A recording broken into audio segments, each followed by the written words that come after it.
Medical education corruption in India. ఇంత రేంజ్లో corruption కూరుకుపోయి ఉన్న దగ్గర పాకెట్స్ ఫుల్ ఉన్నోడికి స్కోప్ ఉంటుంది అన్నట్టుంది. ప్లీజ్ ఒప్పుకుంటారా మెడికల్ కరప్షన్? చదువుతూ దాన్ని కరప్షన్ అని అనలేము. It's legal thing. క్యాష్లు ఇవ్వడం అన్నీ కూడా ఉన్నాయి కదా. అది కదండి, దేంట్లో క్యాష్ లేదు.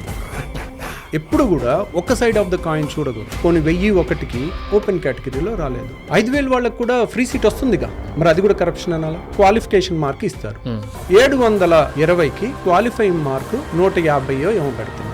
150 కళ్ళు మూసుకుని అన్ని పెట్టినా ఒకసారి వస్తాయి. ఇప్పుడు అలాంటి వాళ్ళకి మనం మెడికల్ సీట్ ఇస్తే అదే అన్యాయం. డబ్బులు ఉన్నాయి కాబట్టి అది జరిగితే ఎవరికి నష్టం? సొసైటీకి నష్టం. అంతే కదా సార్. దీనికంటే అది పెద్ద కరప్షన్ సార్. ఎగ్జాక్ట్లీ. ఇప్పుడు మెడికల్ కాలేజ్ లో ఎవరు వెళ్తారు? పేషెంట్లు, పూర్ పేషెంట్స్ వెళ్తారు. ఫీజులు తక్కువ ఉంటాయి. కార్పొరేట్ వైద్యం లాగా ఉంటారు. ఎందుకు? స్టూడెంట్స్ నేర్చుకునే వాళ్ళు ఉంటారు. వాళ్ళు కోట్లు కట్టి వచ్చిన వాళ్ళు ఉంటారు. మెడికల్ కాలేజ్ లో సగం సీట్లు గవర్నమెంట్ తీసుకుంది. మరి అది సర్వీస్ అనుకోవాలా, దోపిడీ అనుకోవాలా? మీరే చెప్పాలి. The other side of the coin. Exactly.